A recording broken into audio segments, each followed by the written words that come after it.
Well, this is our children's time, and we are excited to share a little bit this morning with an actual children's story. And I'm in the unique situation of getting to preach on the Grinch this morning, so I thought it would be very appropriate for us to go through and refresh your memory about this story. Some of you have maybe heard it before, some of you, this may be the first time. So, we are going to read through the famous story of how the Grinch stole Christmas. Every Who down in Whoville liked Christmas a lot, but the Grinch, who lived just north of Whoville, did not. The Grinch hated Christmas, the whole Christmas season. Now, please don't ask why, no one quite knows the reason. It could be his head wasn't screwed on just right. It could be perhaps that his shoes were too tight, but I think that the most likely reason of all may have been that his heart was 2 sizes too small. But whatever the reason, his heart or his shoes, he stood there on Christmas Eve hating the Whos, staring down from his cave with a sour, grinchy frown at the warm lighted windows below in their town. For he knew every Who down in Whoville beneath was busy now hanging a mistletoe wreath. And they're hanging their stockings. He snarled with a sneer. Tomorrow is Christmas. It's practically here. Then he growled with the Grinch fingers nervously drumming. I must find some way to keep Christmas from coming. For tomorrow, he knew, all the Who girls and boys would wake bright and early. They'd rush there for their toys. And then, oh, the noise, noise, noise, noise. That's the one thing he hated, the noise, noise, noise, noise. Then the Whos, young and old, would sit down to a feast, and they'd feast, and they'd feast, and they'd feast, feast, feast, feast. They would feast on Who pudding and the rare Who roast beast, which was something the Grinch couldn't stand in the least. And then they'd do something he liked least of all. Every Who down in Whoville, the tall and the small, would stand close together with Christmas bells ringing. They'd stand hand in hand, and the Whos would start singing. They'd sing, sing, sing. They'd sing, sing, sing, sing. And the more the Grinch thought of this Who Christmas sing, the more the Grinch thought, I must stop this whole thing. Why, for 53 years I've put up with it now. I must stop this Christmas from coming. But how? Then he got an idea. An awful idea. The Grinch got a wonderful, awful idea. I know just what to do. The Grinch laughed in his throat, and he made a quick Santa Claus hat and a coat. And he chuckled and clucked. What a great Grinchy trick. With this coat and this hat, I'll look just like St. Nick. All I need is a reindeer. The Grinch looked around, but since reindeer are scarce, there was none to be found. Did that stop old Grinch? No. The Grinch simply said, if I can't find a reindeer, I'll make one instead. So he called his dog Max, and he took some red thread, and he tied a big horn on top of his head. Then he loaded some bags and some old empty sacks on a ramshackle sleigh, and he hitched up old Max. Then the Grinch said, get up! And the sleigh started down towards the homes where the Whos lay a snooze in their town. All the windows were dark, quiet snow filled the air. All the Whos were all dreaming sweet dreams without care. Then he came to a first little house on the square. This is stop number 1. The old Grinchy Claus hissed, and he climbed to the roof, empty bags in his fist.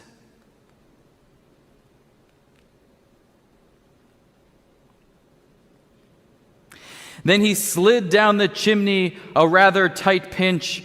But if Santa could do it, then so could the Grinch. He got stuck only once for a moment or two.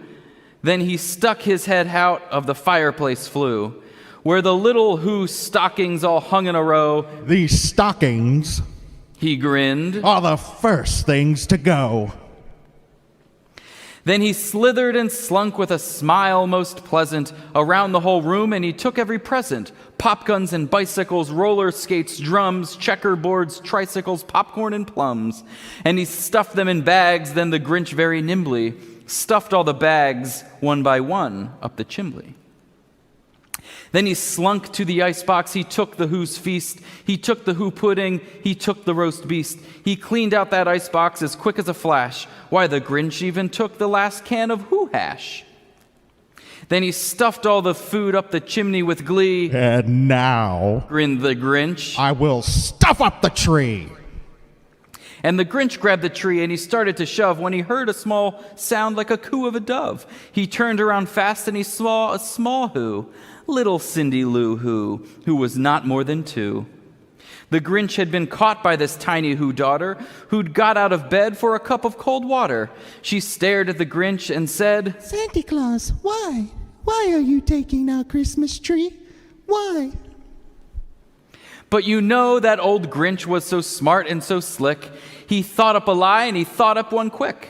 Why, my sweet little tot, The fake Santa Claus lied. there's a light on this tree that won't light on one side. So I'm taking it home to my workshop, my dear. I'll fix it up there, and then I'll bring it back here. And his fib fooled the child. Then he patted her head and he got her a drink and he sent her to bed. And when Cindy Lou Who went to bed with her cup, he went up the chimney and stuffed the tree up. Then the last thing he took was the log of the fire. Then he went up the chimney himself, the old liar. On their walls he left nothing but hooks and some wire. And the one speck of food that he left in the house was a crumb that was even too small for a mouse. Then he did the same thing to the other Who's houses, leaving crumbs much too small for the other Who's mouses. It was 1:15 dawn, all the Who's still abed, all the Who's still a snooze, when he packed up his sled, packed it up with the presents, the ribbons, the wrappings, the tags, and the tinsel, the trimmings, the trappings. 3,000 feet upside of Mount Crumpet, he rode with his load to the tip-top to dump it. Pooh-pooh to the Who's. He was Grinchishly humming. They're finding out now that no Christmas is coming. They're just waking up, and I know just what they'll do. Their mouths will hang open a minute or two, then the Who's down in Whoville will all cry. Boo-hoo! That's a noise Grinned the Grinch. that I simply must hear. So he paused, and the Grinch put his hand to his ear, and he did hear a sound rising over the snow. It started in low, then it started to grow, but the sound wasn't sad. Why, the sound sounded merry. It couldn't be so, but it was merry, very. It started down at Whoville. The Grinch popped his eyes, then he shook. What he saw was a shocking surprise. Every Who down in Whoville, the tall and the small, was singing without any presents at all. He hadn't stopped Christmas from coming. It came. Somehow or other, it came just the same. And the Grinch with his Grinch feet ice cold in the snow stood puzzling and puzzling. How could it be so? It came without ribbons. It came without tags. It came without packages, boxes, or bags. And he puzzled 3 hours till his puzzler was sore. Then the Grinch thought of something he hadn't before. Maybe Christmas He thought, doesn't come from a store. Maybe Christmas, perhaps, means a little bit more. and what happened then? Well, in Whoville, they say, the Grinch's small heart grew 3 sizes that day. And the minute his heart didn't quite feel so tight, he whizzed with his load through the bright morning light, and he brought back the toys and the food for the feast. And he himself, the Grinch, carved the roast beast.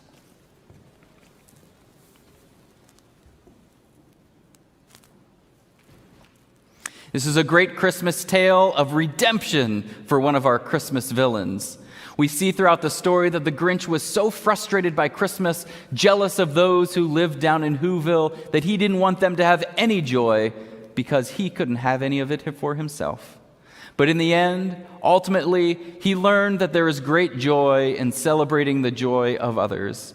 And so I hope in this Christmas season that might be different for some of you in your houses, that even though things might not quite be as they have been in years past with large family gatherings or getting to go to Christmas parties, that we'll still find joy in this season. And that ultimately we will remember that the true gift and meaning of Christmas isn't about all of those trappings and all of the different things that the Grinch was able to steal. But really, it's about the love in our hearts that we have for our family and the celebration of Jesus coming as the Messiah.